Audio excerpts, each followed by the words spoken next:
On parlait de Guru, de Robot, et puis Hack.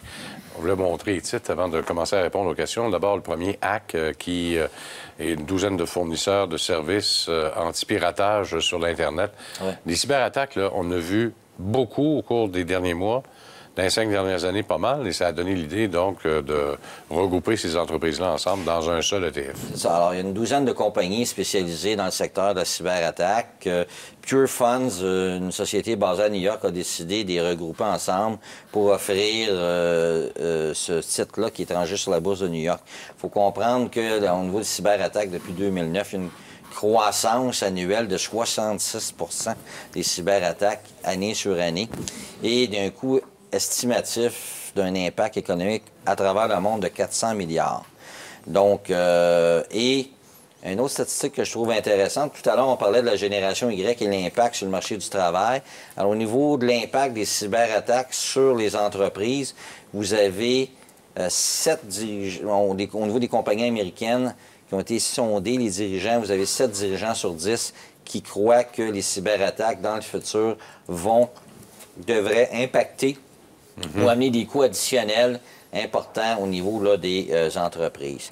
Donc, naturellement, c'est pas juste au niveau des logiciels, mais maintenant, même, on a des téléphones IP, donc même au niveau des communications. On a aussi, même dans le secteur de l'aérospatial, le secteur de la défense aussi, donc l'Internet, etc. Donc, ils sont partout. Donc, il y a des entreprises qui sont spécialisées dans ce secteur-là. Quand on parlait tout à l'heure des co-bénéfices projetés, il faut comprendre que quand on parle d'un marché bien évalué, on parlait de généralité.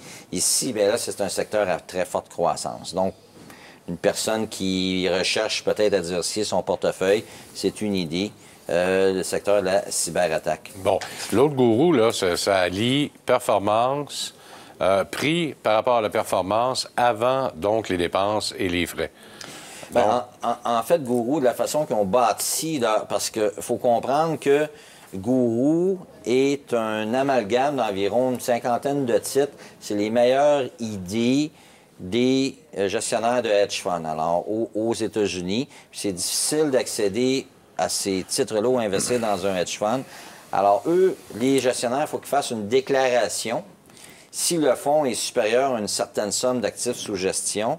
Et chaque transaction qu'il fait, il faut qu'il déclare à la SEC les titres qu'ils font, les mouvements dans le portefeuille. Eux, ils font un screen, les titres, mettons 400 titres sont passés dans l'entonnoir selon leurs critères, et à partir de là, ils vont arriver avec un certain nombre de titres. On dit ça, c'est les meilleures idées des plus gros gestionnaires de hedge funds sur le marché américain.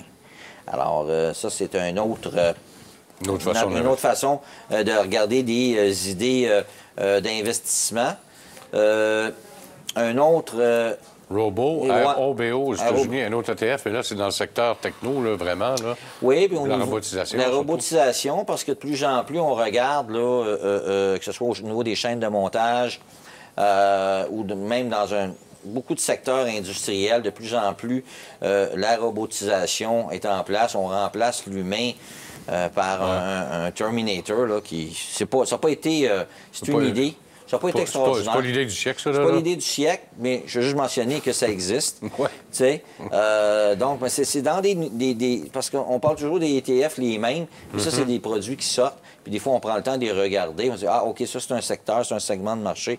C'est peut-être pas mon favori, mais je veux juste mentionner que ça existe. Bon, parce que depuis que ça existe, depuis 2013, il n'y a pas de rendement là-dedans?